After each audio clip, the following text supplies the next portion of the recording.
Thank you, Austin. Always a good introduction for the service of All Souls. Good morning and welcome to First Unitarian Universalist Church of Rochester. We're a church of open minds and loving hearts, celebrating many sources of wisdom and many spiritual paths. Your faith, your doubts, your questions, your hopes, your identities are welcome here. Welcome to visitors and newcomers and those online as well. We're glad you're here. There's a preschool playroom open for young ones throughout the morning just past the lobby. Kids are welcome to join in activities following the time for all ages. And after service, you can join us down in the commons for refreshments and fellowship. Today is our annual ritual of All Souls, as you can see, honoring beloved ancestors in our church and all of our lives. You'll be invited later in the service to come forward to choose a candle for us to light in honor of any loved one, recent or long ago, or motion our attention if you'd like us to come to you and bring a candle that we light there. If you've lost a loved one, a beloved one in just the last year, you're invited to speak their name into the microphone over on this side as you come up to light a candle. And the memorial garden out just past the courtyard has been specially decorated for visiting today through the early afternoon, so all are welcome to visit that lovely quiet space to remember loved ones this morning. And there's a lovely UU ancestor display down in the hearth room that Karen Terrara had made for our church or treat event this past Wednesday night and left it up, brought it for us this morning to take a look at too, so you can visit that as well. And if you didn't know, Tuesday is election day. In case you weren't aware, to state what we all hope is obvious, vote for justice and for love. After service, for anyone who would like to go together to vote early in person, down at the Government Center, a carpool or caravan will form at about 12:15 just outside the main doors, followed by lunch at People's Food Co-op for anyone who wants to join, whether you're voting today or not. We might need a few extra drivers, so if you're wanting to participate in that, you can gather around 12:15 outside. Then on Wednesday, we'll gather for a dinner prepared by cook teams, followed by opportunities for community, including childcare. This week, we'll have choir, as well as coloring pages for all ages to settle your souls in the commons there.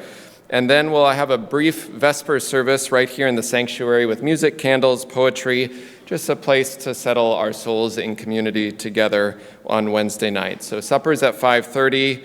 Choir and coloring at about 6:15, and then Vespers at 7, just after 7 o'clock here in the sanctuary. All are welcome.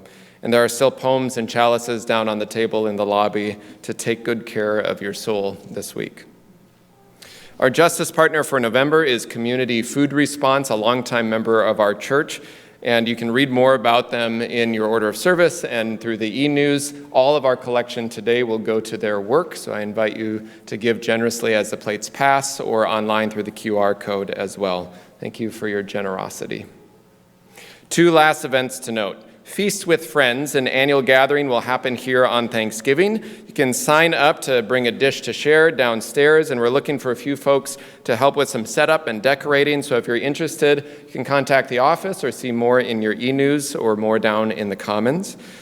And Mix and Mingle dinners are back. Many of you actually participated in those last year. A chance to either host or attend a dinner for fellow UUs.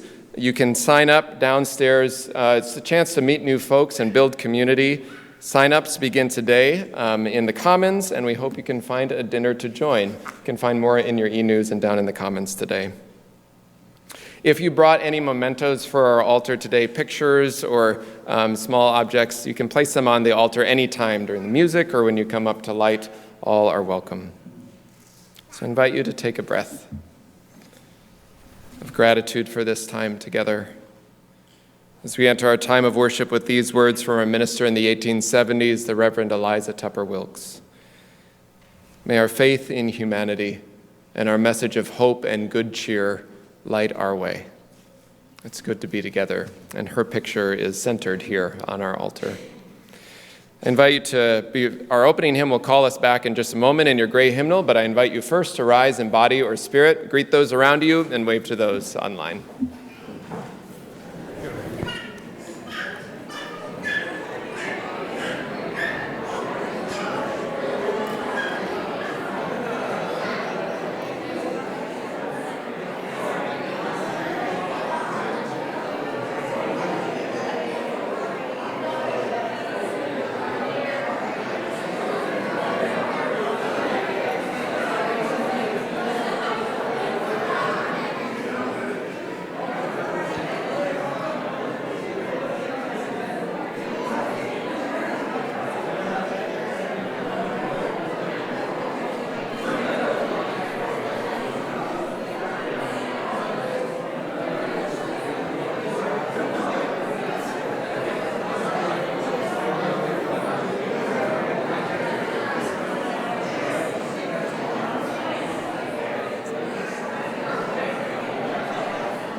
If you grabbed a teal hymnal, it's 1023. 1023. Children are going to lead first, and then I'll have everyone join in with us.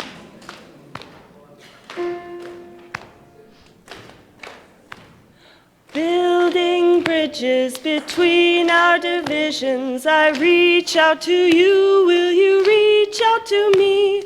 With all of our voices and all of our visions, friends, we could make such sweet harmony. Building bridges between our divisions, I reach out to you, will you reach out to me? With all of our voices and all of our visions, friends, we could make such sweet harmony.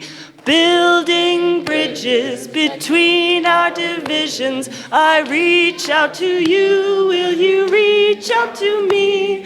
With all of our voices and all of our visions, friends, we could make such sweet harmony. Building bridges between our divisions, building you, will you reach out to me? With all our voices and all of our visions, friends, we could make such sweet harmony. Building bridges between our divisions, I reach out to you, will you reach out to me? With all of our voices and all of our visions, friends, we could make such sweet harmony. Friends, we could make such sweet harmony. Friends, we could make such sweet harmony.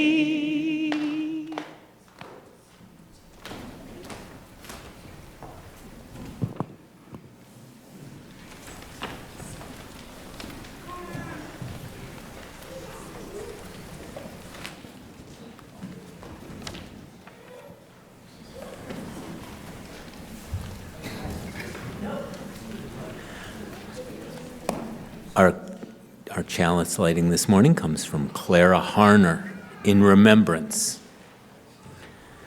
Do not stand at my grave and weep. I am not there. I do not sleep. I am the thousand winds that blow. I am the diamond glint on snow. I am the sunlight, ripened grain. I am the gentle morning rain. And when you wake in the morning's hush, I am the sweet, uplifting rush of quiet birds in circled flight. I am the soft stars that shine at night. Do not stand at my grave and cry. I am not here. I did not die.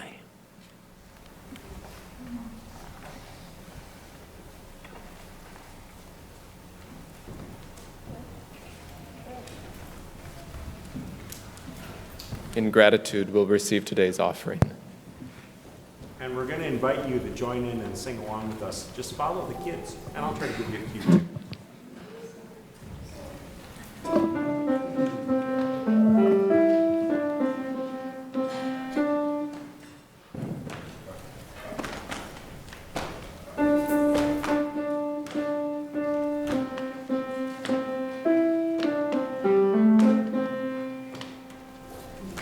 We who believe in freedom cannot rest. We who believe in freedom cannot rest until it comes. We who believe in freedom cannot rest. We who believe in freedom cannot rest until it comes. We who believe in freedom cannot rest. We who believe in freedom cannot rest until it comes. Until the killing of black men black mother's sons is as important as the killing of white men. White mother's sons.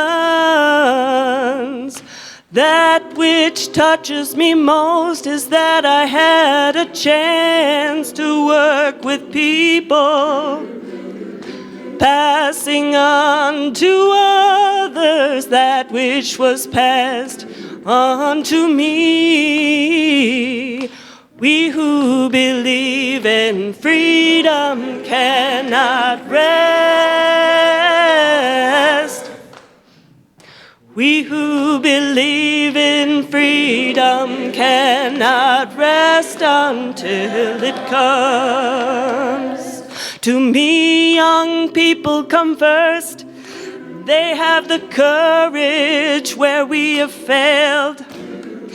And if I can but shed some light as they carry us through the gale, the older I get, the better I know that the secret of my going on is when the reins are in the hands of young who dare to run against the storm. We who believe in freedom cannot rest.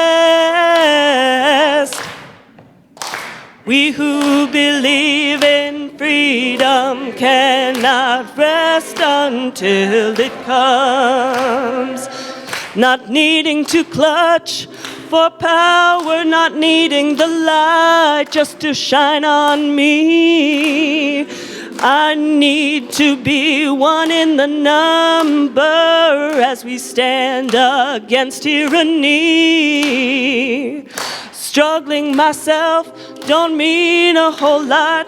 I've come to realize that teaching others to stand up and fight is the only way our struggle survives. We who believe in freedom cannot rest.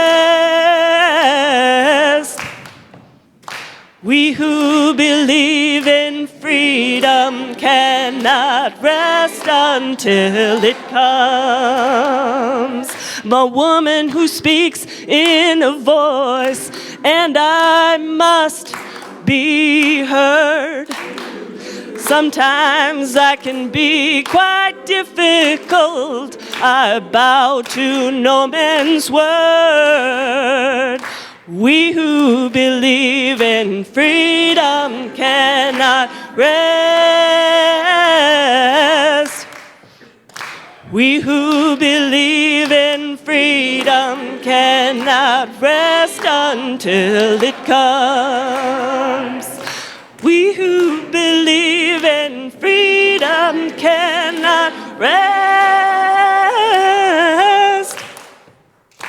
We who believe in freedom cannot rest until it comes.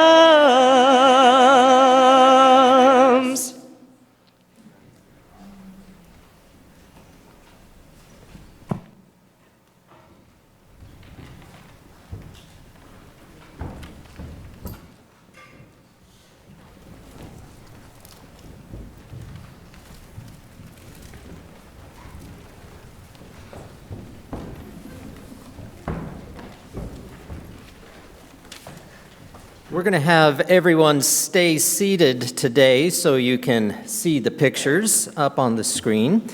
A lot of the time when we're talking about remembering something, we want to say that is a passive, just sit there and think about things. But today's story wants to help us remember that remembrance itself often calls us to do something. Today's story is Remember by Joy Harjo, illustrated by Michaela Goad. Remember the sky that you were born under. Know each of the stars' stories. Remember the moon. Know who she is. Remember the sun's birth at dawn. That is the strongest point of time. Remember sundown and the giving away tonight. Remember your birth, how your mother struggled to give you form and breath. You are evidence of her life and her mother's and hers. Remember your father. He is your life also. Remember the earth whose skin you are, red earth, black earth, yellow earth, white earth, brown earth. We are earth. Remember the plants, trees, animal life, who all have their tribes, their families, their histories too. Talk to them, listen to them. They are alive poems. Remember the wind, remember her voice. She knows the origin of this universe. Remember you are all people and all people are you. Remember all is in motion, is growing, is you. Remember, you are this universe. And this universe is you. Remember. As Austin plays the children's benediction, we'll have all children and youth up through grade 8 meet us over here for some activities.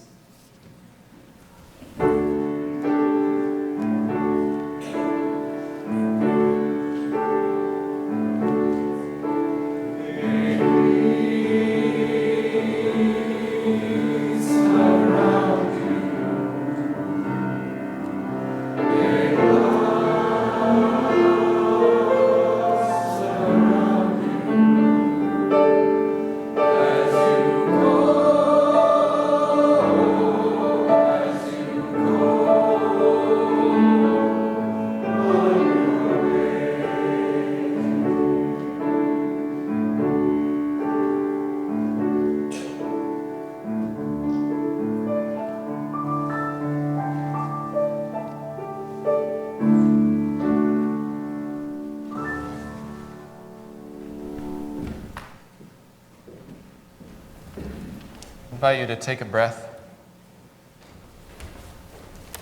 Here in the echoes of Bernice Johnson Regan, who died in the last year, these words in this song that we sang together. Feel below you the earth and its ancient turning.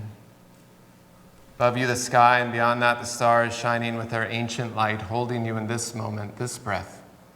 You yourself made of earth and stars. Know that in this house you are named and known as beloved, as sacred. Invite you into this time of meditation, this time of prayer, first by sharing silence together.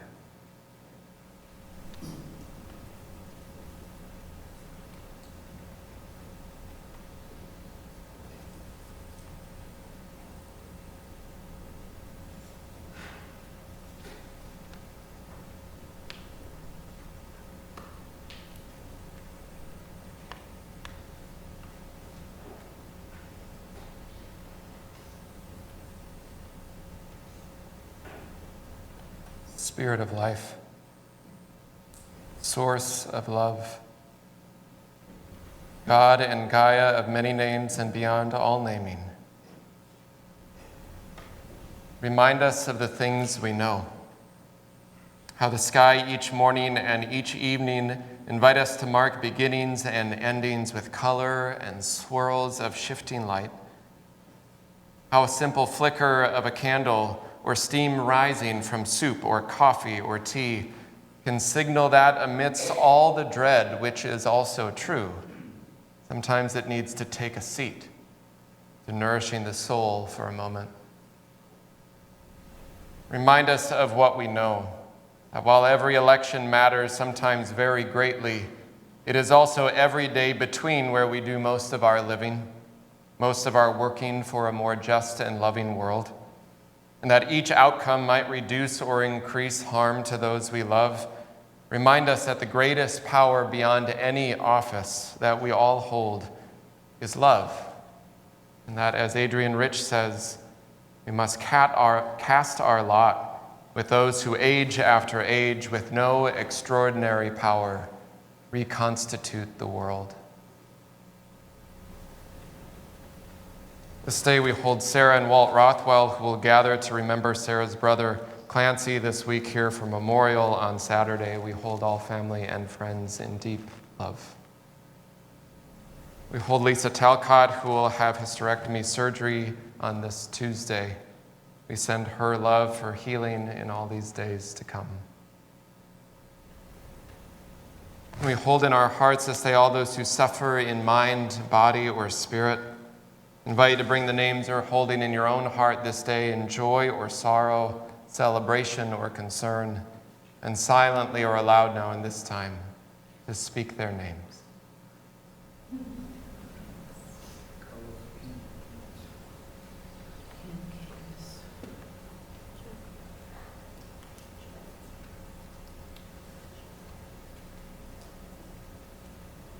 For all the names spoken and unspoken, may we all be held in love and grace. These words of meditation were posted by Reverend Ruth McKenzie this week, words from the poet Lynn Unger, entitled The 1st of November.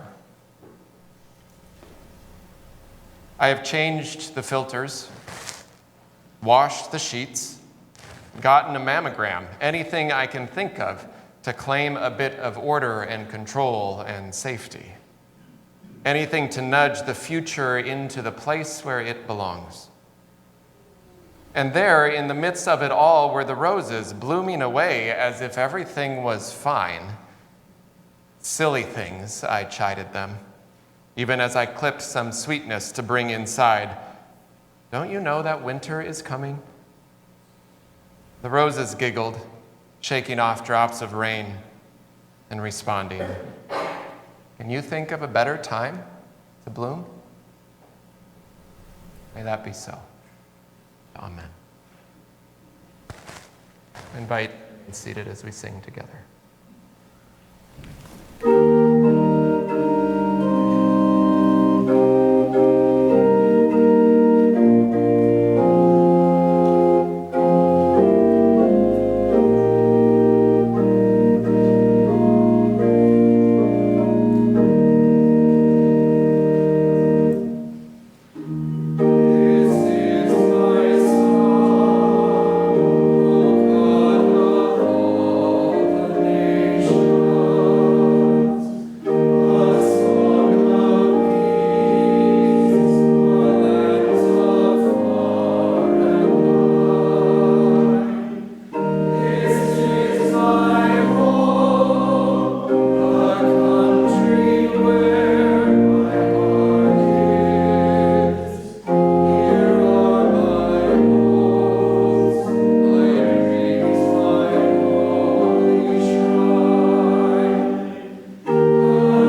A reading is an excerpt from Barbara Kingsolver. I have 2 American flags. Both were gifts. One was handmade out of colored paper by my younger child. It's a few stars shy of regulation, but nevertheless cherished. Each has its place in my home, so I can look up from time to time and remember, that's mine. That emblem wasn't handed to me by soldiers on foreign soil. It wasn't handed to me at all. The flag protects and represents me only because of Ida B. Wells, Lucy Stone, Susan B. Anthony, and countless other women who risked everything so that I could be a full citizen. Each of us who is female or non-white or without land would have been guaranteed in 1776 the same voting rights as a horse. We all owe a precious debt to courageous Americans before us. I would like to stand up for my flag and wave it over a few things I believe in. After 225 years, I vote to retire the rocket's red glare and the bloody bandage as obsolete symbols of old glory. We desperately need a new iconography of patriotism. Let the red glare of candles held up by vigils everywhere, by people praying for peace, praise the red glare. Let me sing praise to the ballot box and the jury box.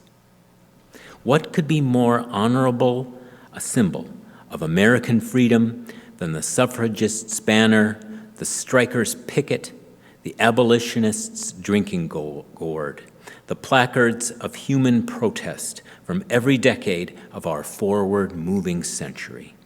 Give me liberty now with signs of love and life.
I could see them faintly from a few blocks away as we drove closer to the evening service. They lined the path leading to the main doors, a faint flicker, a diffused color of amber and earth, just light enough to feel hallowed in some way, just dim enough to mark a soft and gracious entry. These little lights in paper bags, luminaria, were set outside the doors of my home church a few times each year. For Christmas Eve, of course, the lights leading to Bethlehem, literally Bethlehem Lutheran Church was the name of my church. So the little lights led a lit path to Bethlehem, had the most fitting imagery, but my favorite time was for the first Sunday in November, the festival of All Saints and All Souls. because I felt in the turning of the seasons toward cold and dark, there was just enough faint flicker of light to hold vigil, remembrance, that we always gather in the glows of others who come before us. I also loved that these little lanterns were what I only knew as within paper lunch bags. How fitting. These earth-colored bags holding nourishment for the mess of growing up in the middle of a school cafeteria were the same vessels leading us to honor our ancestors. Like the old traditions in some way of bringing meals to cemeteries where families will gather by graves, communing with the saints in festivity and joy. The imagery of faint light has stayed with me over the years, how the impact and presence of ancestors show up in the faintest of ways and can travel distance. It's like the light of stars, too. How the light we can see in the night sky, some of it dancing in color in recent weeks. Sometimes the star's light is from years and years ago, still shining to our eyes long after the star's light has physically burned out.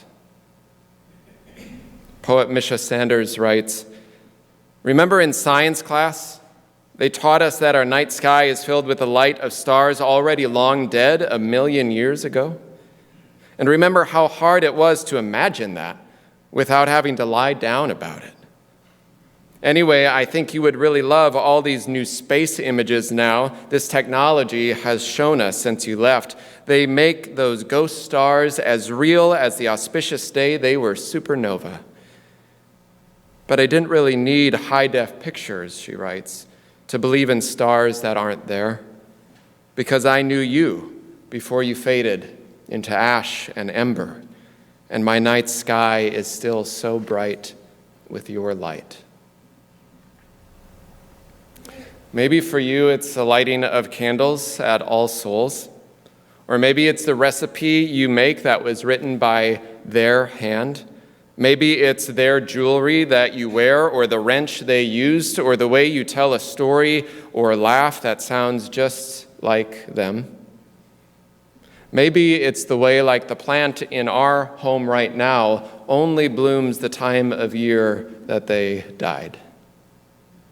Maybe it's every single time you see an eagle, or it's the empty chair that is full of memory, so packed full of grief and gratitude, so tangled up that you can hardly tell the difference sometimes. When we enter this church, we enter through hallowed walls and doorways all the time. The same that were hallowed by ghosts and goblins and wizards and nurses and peacocks and Minecraft dragons this past Wednesday at Trick or Treat around the RE wing. We enter in the faint and ever-present glow of all those who came before us and all those who are here now and all those yet to come. There are other hallowed places we enter these days, at the Government Center today at 12:15, for instance. Or if I was feeling brave or foolish enough to wait till Tuesday because I still love the little tables of cookies and that are the size of the I voted sticker there on the table and the workers holding the space all day long, there's something sacred about entering that space. We do not enter any space alone. We are greeted by distant light stretching far before us, leading us forward to make our mark for some better world, remembering it's not just one day to make a vote and then hope for the best. Like, that's the best I can do. But voting as a practice to remember what you care about every single day. Our way is lit up, hallowed, like luminaria leading everywhere we go by Ida B. Wells and Lucy Stone and Susan B. Anthony and everyone who risked everything, writes Barbara Kingsolver. The suffragist banner, the strikers' picket, the abolitionist drinking gourd, the placards of humane protest marking the path, liberty, with signs of life and love. Their presence hallows our path as we make our marks, calls us to account, leads us forward. Anytime I have a hard day in ministry, I look at this picture of Eliza Tupper Wilkes on my shelf, and she kind of looks at me like, suck it up, dude. This is nothing compared to what I had in the 1800s. But then it also leads us back out into the world. As May Sarton writes, dark into light, light into dark, spin. Death unto life, life leads back to death, life, dust, renewal, life again. Because they, these ghost friends, like ghost stars, keep swirling around us, keep finding their way to us, not just at a grave, but in the wind that flickers these flames and the everyday places like lunch in the middle of a bustling school cafeteria. That if we pay attention, we can notice from a few blocks or a few years or from a few generations away, faintly reminding us that just a small light can travel galaxies, light years, to reach us still. Amen.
Each year at our altar of All Souls, we honor the lives of ancestors.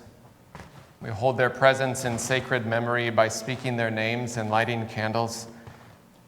And as always, we begin by speaking the names of church members who have died in the last year.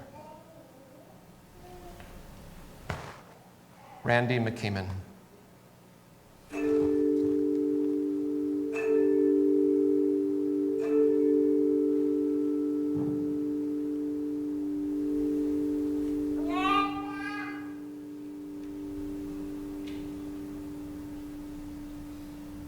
Glenn Van Lanningham.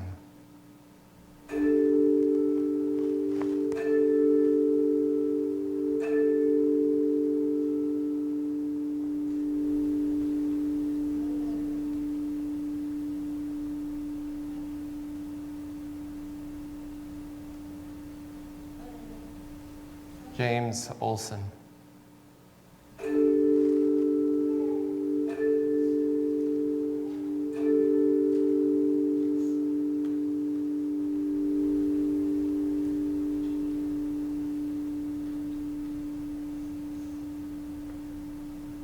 Catherine Yoss.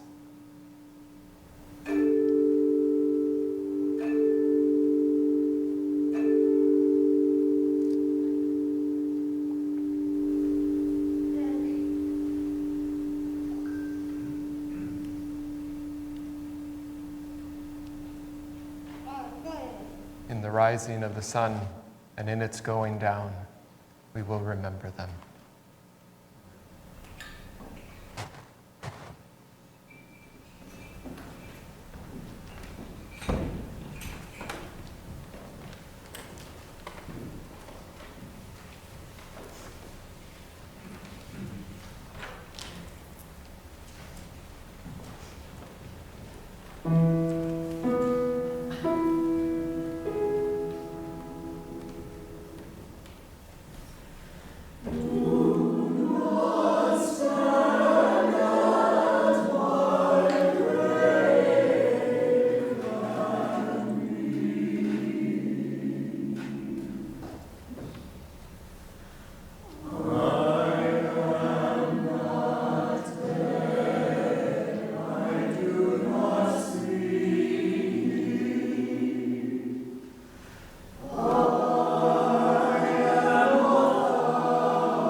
When You Meet Someone in Deep Grief by Patricia McKernan Runkle. Slip off your shoes and set them by the door. Enter barefoot, this darkened chapel, hollowed by loss, hollowed by sorrow, its gray stone walls and floor. You, congregation of one, are here to listen, not to sing. Kneel in the back pew, make no sound, let the candles speak. I invite you to come forward to light candles of memory for loved ones. And if you've lost a loved one in the last year, you can use this microphone to speak their name if you like. I invite you to choose a candle and bring it to either me or Darren on the other side, and we'll light it for you. You're welcome to come to the altar.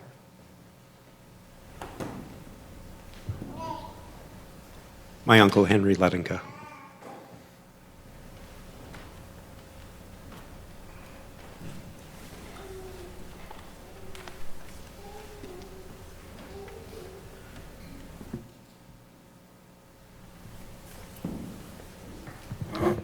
Our friend Faith Fanger.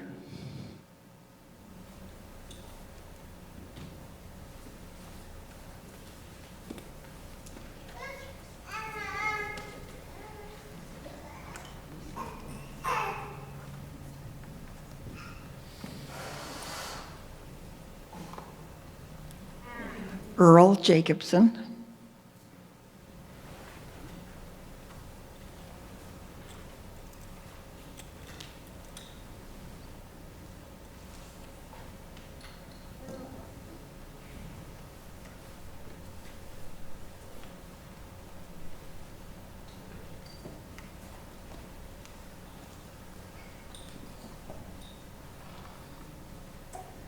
My children's godfather, Ken Kangas.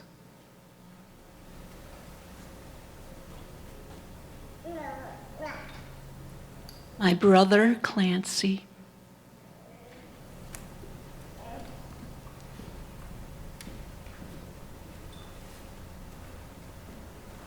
Bertie Morrison and Melissa Plutz.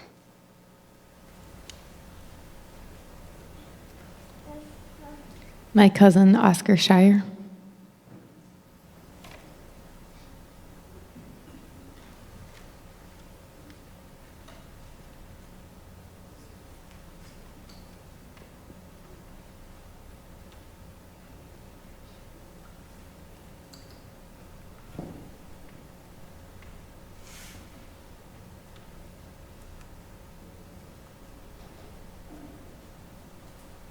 My best friend's grandson, Miles Ortiz.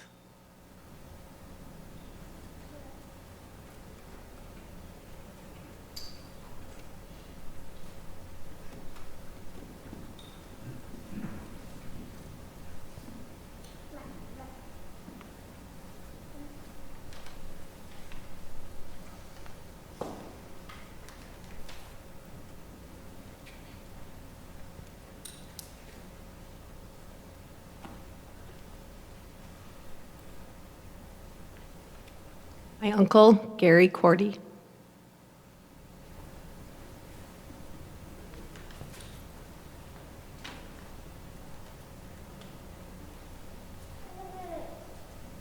My good friend, Carolyn Groman.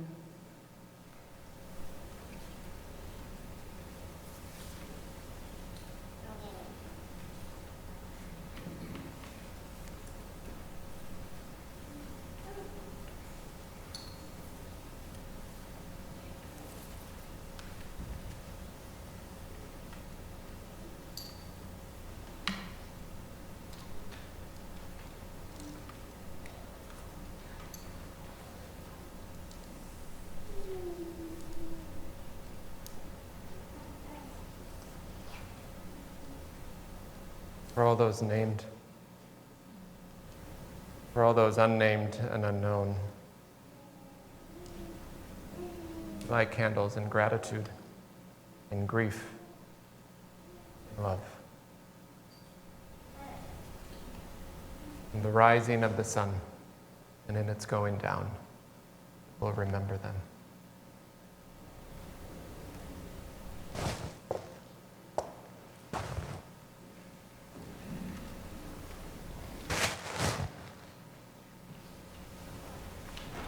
from May Sarton. Did someone say that there would be an end? An end, oh, an end to love and mourning. What has been once so interwoven cannot be raveled, not the gift ungiven. Now the dead move through all of us, still glowing. Mother and child, lover and lover mated, are wound and bound together and unflowing.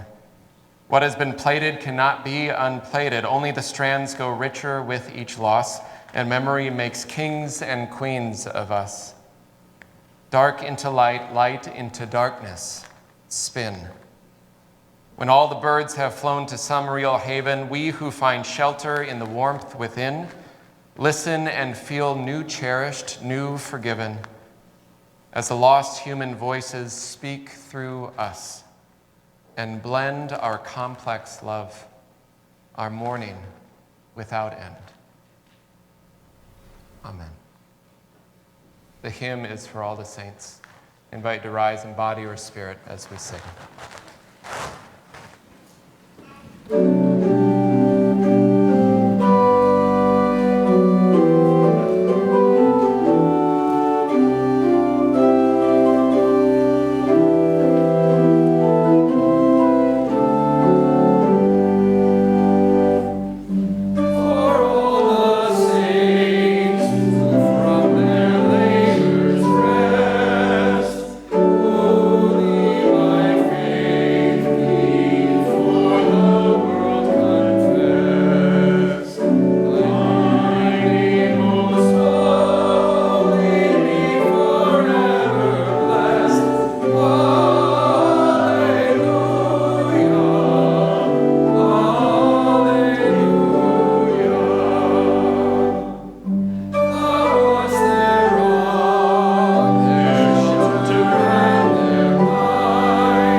Invite you, as you're comfortable, place a hand on your heart or toward the sky or earth in gratitude.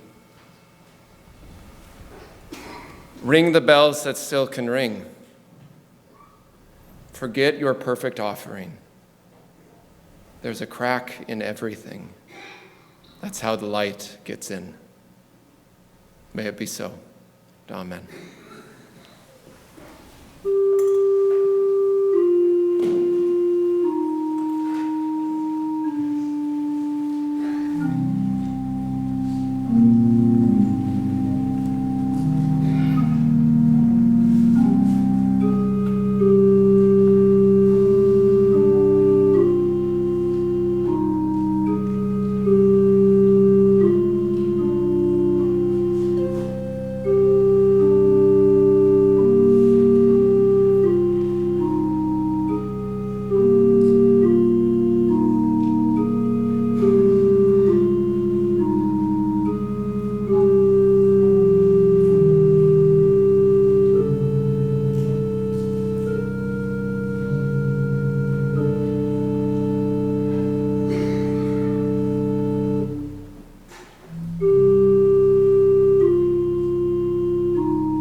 you.